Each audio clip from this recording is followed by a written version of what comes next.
Okay, I want you to just close your eyes for a second. Picture yourself in the gym. Okay. It's 6 p.m. on a Monday. It's peak hour. The bass is thumping, iron is clanging, people are grunting, and the air is just thick with effort. I am there. You've just finished a heavy set of dumbbell presses. You sit up, gasping for air, the endorphins are flowing, and then you hear a sound. It just cuts through everything. I know exactly where you're going with this.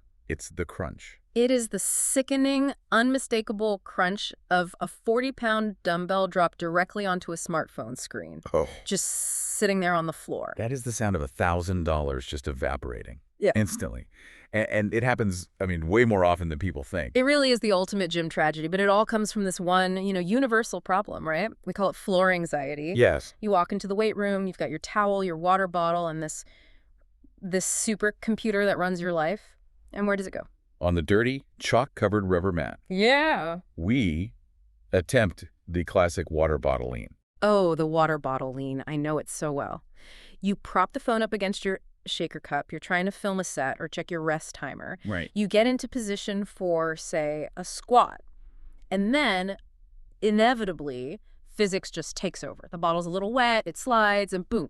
Face down on the ground. Every single time. It's this precarious balancing act that it rarely ends well. And honestly, looking at the data and the sources we have today, it's completely unnecessary. That is exactly what we're digging into. We are doing a deep dive into the solution that's like taken over the fitness world. We're talking about magnetic gym phone holders. And before you tune out thinking, oh, it's just a magnet, you should know there's a lot more going on here. Exactly. Because as we went through the research, especially the breakdown from Blawback and, the whole analysis of the current landscape, it turns out there's some serious engineering here. It is not just sticking a fridge magnet to a piece of metal. Not at all. We're talking specific magnetic grades, the physics of friction, of shear force, and why, trusting your phone to a cheap knockoff is just a recipe for disaster. A recipe for another crunch. Precisely. So we're going to help you navigate the N52 ratings, the difference between a grip and a mount, and how to avoid that slow slide of doom. And hopefully save you from buying the wrong one. Yeah. But I think we have to start with the why.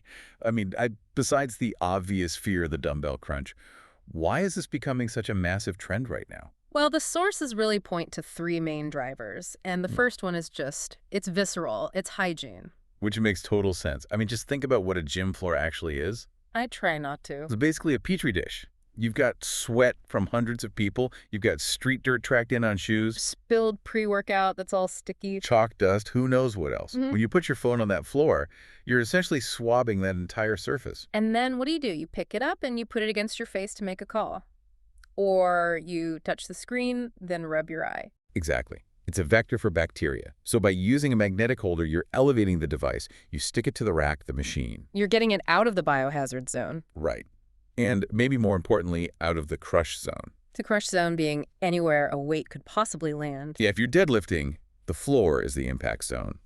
By mounting the phone on the upright beam of a power rack, you're moving it to a safe harbor. It's hands-free peace of mind. But looking at the sources, there's a huge efficiency argument here, too. It's not just about safety, it's about workflow. And I love that, thinking about a workout as a workflow. It's about reducing friction.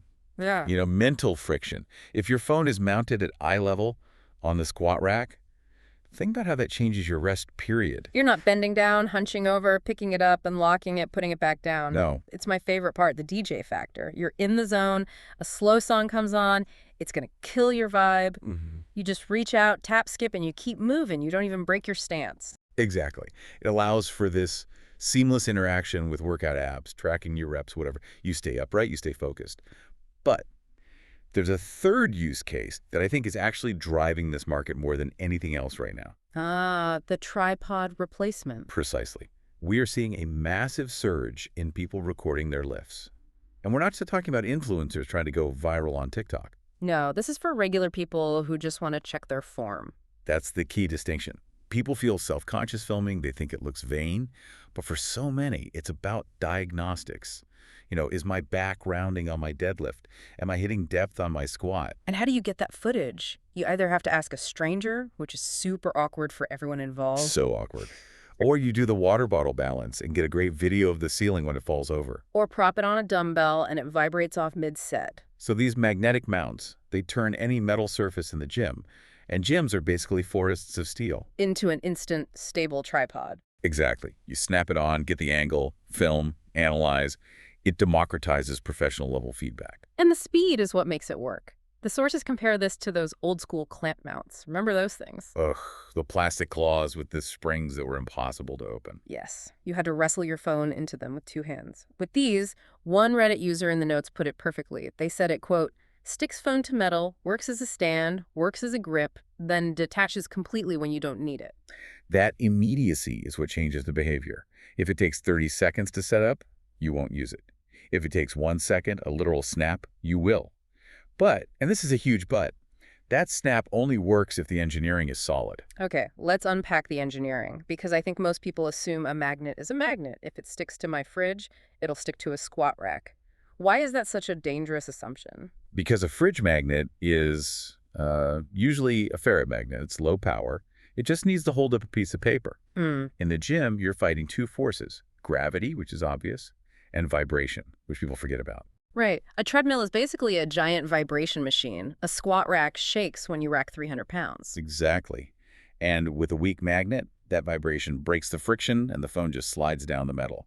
We call it the slow slide of doom. The slow slide of doom. I like that. So what's the spec? If I'm on Amazon looking at a product page, what's the magic number I need to see? You are looking for N52. N52. Break that down for me. Is that a size? It's a grade.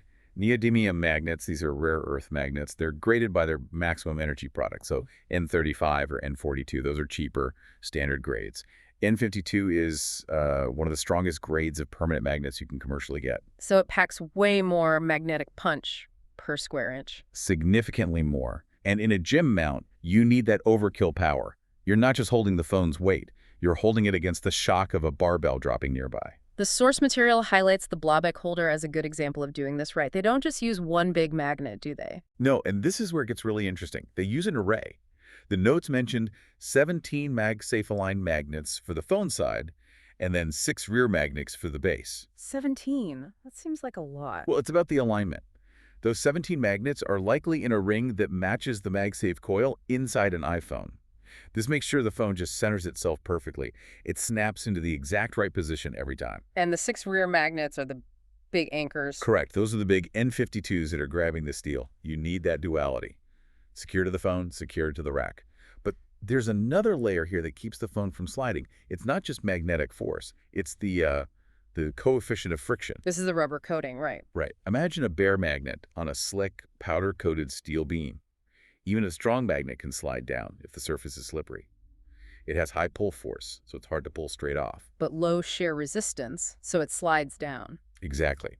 That's why the best mounts have a rubber or silicone face. It has a dual purpose. First, it adds grip, that friction, to stop the slide. Second, it protects the gym equipment. Yeah, I can't imagine gym owners would be happy if we were all scratching up their nice new Rogue racks. They would not.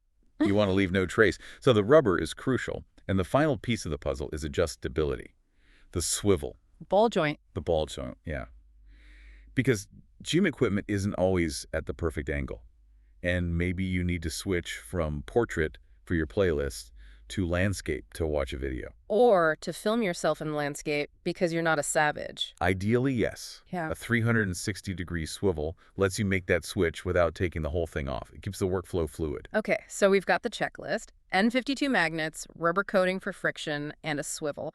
But when you go to buy one, you're hit with, a million different options. The sources break them down into 4 main categories, and I think we should walk through these. Yeah, they really do serve different types of people. It depends on your gym personality. Let's start with category 1, MagSafe grips and rings. This is stuff like the Anchor Mago or the O-Snap grip. These are for the minimalists. They're small attachments that just live on the back of your phone 24/7. They often double as a finger grip, like a pop socket or a kickstand. So the logic is, I always have it, so I can always stick it to something. Right. You don't have to pack a separate device. Your phone is already rack ready. But the sources had a pretty specific warning about these. A big failure point. Oh, the adhesive issue. Yeah. Many of the older or cheaper versions, they attached to the phone was just a sticky adhesive backing. And there was that horror story in the notes. Ugh, this one made me wince. A user said that over time, the heat from the phone and, sweat, it weakened the glue. They stuck their phone to a rack, finished their set, pulled the phone away. And the phone came, but the grip stayed stuck to the rack. The grip stayed behind. It's a nightmare. The glee fails while the phone's hanging there and gravity wins. So they're kind of the light-duty option. Okay, so if that's light duty, let's talk heavy duty. Category 2. Dedicated magnetic gym mounts. This is the Blobback, the Gym Buddy. This is hardware, purpose-built tools.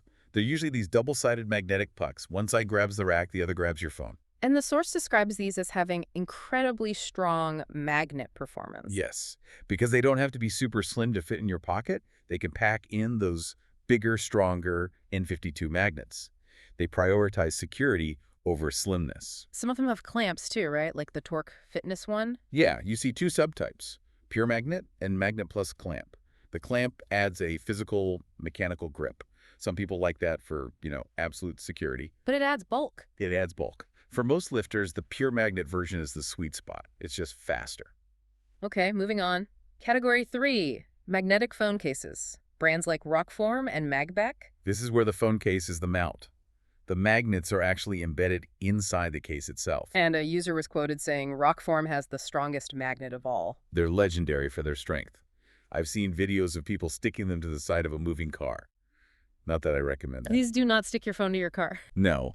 But for the gym, it means your phone is always ready. You just slap it against the metal. So what's the catch? Why doesn't everyone just get a magnetic case? Two things. Commitment and aesthetics. First, they're pricey. You're looking at $50 to $70. Okay. And second, you're married to their ecosystem. If you want a cute case or a super slim one, you might be out of luck. These things tend to be bulkier. Right. You sacrifice style for utility, and your phone feels heavier all day. Exactly. Okay, last one. Category 4, the magnetic sling or pouch. This is the curveball. It's basically a little bag with magnets on the back. You stick the bag to the rack, and your phone goes inside. This feels like the monk mode option. It totally is. It's Yeah. for the person who says, I want my phone safe, but I do not want to look at it. The sources note, the screen is hidden, so no form checks, no music skipping. Correct. It is purely a storage solution. If you find yourself doom scrolling between sets, this might actually be the best option for your gains. But for the tech-integrated workout, it's a non-starter. Okay, so we've got grips for the minimalists, mounts for heavy lifters, cases for the committed, and pouches for the antisocial. But there's a huge elephant in the room, and that elephant is named Android. Ah, yes. The compatibility question. Most of this marketing uses MagSafe, which is Apple's thing. Ah. A lifter in the sources even wish for universal solutions. So if I have a Samsung or a Pixel, am I just out of luck? Not at all. And this is a really important distinction. While the branding is Apple, the physics is universal. Magnets stick to metal. They don't care what operating system you're running. So most of these dedicated mounts, like the Blobback, they come with an adhesive metal ring in the box. It's like a retrofit. Exactly. You stick that ring to the back of your Android phone or case, and boom, your phone is now effectively MagSafe compatible. You've created the connection point the magnet needs. So don't let the Apple branding scare you off. Absolutely not. It is a democratization of the magnetic feature. Now, speaking of things sticking, let's talk gotchas. Because you can't just stick these to anything in the gym. Correct. We have to go back to 8th grade science for a second. Magnets need ferrous metal, usually steel. I feel like I should know this, but what happens if I stick it to aluminum? Nothing. It just falls. And some high-end gyms use aluminum parts, or they use those plastic shrouds over the weight stacks. The plastic covers that look like metal until you touch them. Exactly. So the pro tip is, do the knuckle wrap, tap the surface. If it sounds like plastic, don't trust it. Always, always test the hold before you let go of your phone. And aim for flat surfaces over round ones. Yes. A square upright on a power rack gives you a solid contact patch. A round pole is trickier. There's less surface area. That's where that rubber grip becomes crucial. Okay, one last technical warning. Wireless charging. Yes, interference. If you're an Android user, adding that metal ring, you have to be careful. Because metal blocks the charging signal? Right. Wireless charging is magnetic induction. A solid slab of steel blocks it. That's why the MagSafe design is a ring. The center is open. So the signal shoots through the donut hole. Exactly. If you're sticking a ring on your Samsung, just make sure you align it correctly around the charging spot, or you'll lose that feature. That is a crucial detail. So stepping back, we've gone from floor anxiety to N52 physics to universal compatibility. It really seems like one of those small changes that has a huge impact on your daily routine. It's a quality of life upgrade.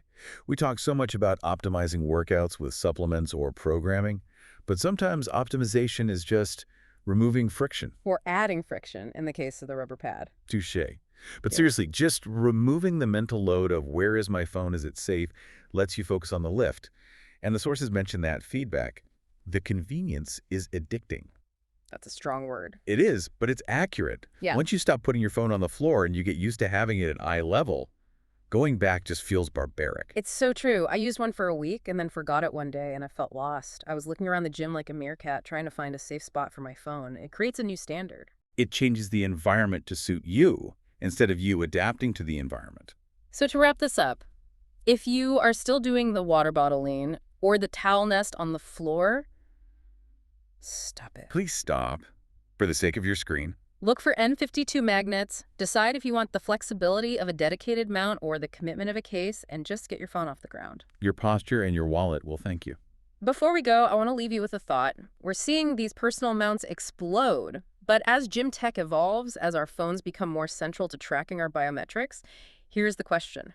Will we see gym equipment manufacturers just building these magnetic docks directly into the racks? That's fascinating, like a universal magnetic spot just welded onto every machine. Exactly, rendering the portable mount totally obsolete. Or will the personal device always need its own personal anchor because we all have different phones and cases? That's the eternal battle, isn't it? Infrastructure versus accessories. I think as long as phones keep changing shapes and sizes, the personal mount is here to stay. Something to mull over during your next rest period. Thanks for listening to this deep dive into magnetic gym holders. We'll catch you on the next one. Stay safe and lift heavy.